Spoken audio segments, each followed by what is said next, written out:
जैसे जैसे इजराइल और हमास के बीच युद्ध गहराता जा रहा है, वैसे वैसे इसकी आंच इजरायली पीएम बेंजामिन नेतन्याहू पर तेजी से पड़ती दिख रही है। नेतन्याहू गाजा में युद्ध रोकने के अंतर्राष्ट्रीय दबाव से तो जूझ ही रहे हैं, वहीं इजरायली जनता का भी विरोध और गुस्सा नेतन्याहू झेल रहे हैं। वहीं अब उनकी सरकार के अंदर से भी दबी आवाजें अब खुलकर सामने आने लगी हैं। इन सबके बीच फंसे नेतन्याहू अब एक और मुश्किल में फंसते दिख रहे हैं। दरअसल इंटरनेशनल क्रिमिनल कोर्ट में इजरायली पीएम नेतन्याहू और उनके रक्षा मंत्री योव गैलेंट के खिलाफ अरेस्ट वारंट की मांग की गई है। इसमें हमास के नेता याह्या सिनवार, इस्माइल हानिये और मोहम्मद दीफ का नाम भी शामिल है। आईसीसी में 5 नेताओं को मानवता के खिलाफ अपराध का आरोपी बताया गया है। अंतर्राष्ट्रीय क्रिमिनल कोर्ट के प्रोसिक्यूटर करीम खान की माने तो गाजा में इजरायली सेना द्वारा फिलिस्तीनी नागरिकों पर जारी हमला मानवता के खिलाफ है।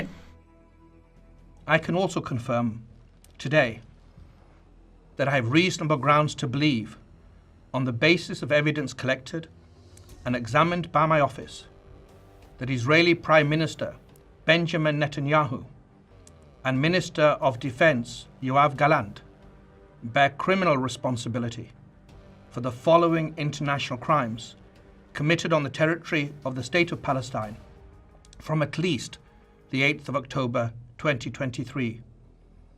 The crimes include starvation of civilians as a method of warfare, willfully causing great suffering, serious injury to body or health or cruel treatment, willful killing or murder, and intentionally directing attacks against a civilian population. ऐसे में खान के आरोपों पर अब 3 जजों की समिति को फैसला लेना है। समिति ये तय करेगी कि नेताओं के खिलाफ गिरफ्तारी वारंट जारी किया जाए या नहीं। इसके अलावा मामले को आगे बढ़ाने दिया जाए या नहीं। हालांकि इस फैसले तक पहुंचने में अभी 2 से 3 महीने लगने की संभावना है। हालांकि इसमें दो राय नहीं है कि इजरायली पीएम की मुश्किलें बढ़ सकती हैं, उन पर गिरफ्तारी की तलवार लटक सकती है। एक और जहां गाजा युद्ध में इजराइल की सेनाएं कई मोर्चे पर जूझ रही है, वहीं आईसीसी से आई हालिया खबर ने नेतन्याहू के माथे पर चिंता की एक और लकीर खींच दी है। मालूम हो कि यह पहली बार है जब इजरायली राजनेताओं के खिलाफ ऐसा कोई वारंट जारी हुआ हो। तो वहीं आईसीसी ने इससे पहले कभी अमेरिका के किसी करीबी सहयोगी के शीर्ष नेता को निशाना नहीं बनाया था। आईसीसी से आई इस खबर के बाद इजराइल तिलमिला उठा है। इस मामले पर इजरायली विदेश मंत्री इजराइल काट्स ने कहा कि इजरायली नेताओं के खिलाफ इंटरनेशनल क्रिमिनल कोर्ट का ये कदम एक ऐतिहासिक अपमान है। इतना ही नहीं, उन्होंने जवाबी कार्रवाई करने की कसम खाई है। वहीं पीएम नेतन्याहू ने कहा कि ये नई यहूदी विरोधी भावना का एक उदाहरण है। הצו האבסורדי והשקרי של התובע בהאג לא מכוון רק נגד ראש ממשלת ישראל ונגד שר הביטחון. הוא מכוון נגד מדינת ישראל כולה.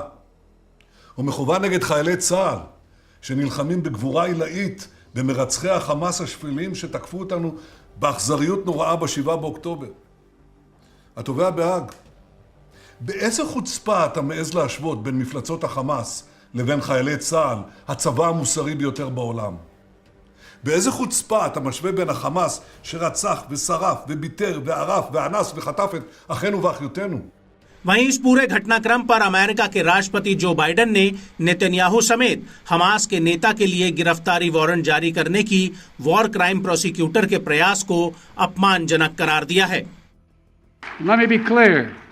We reject the ICC's application for arrest warrants against Israeli leaders.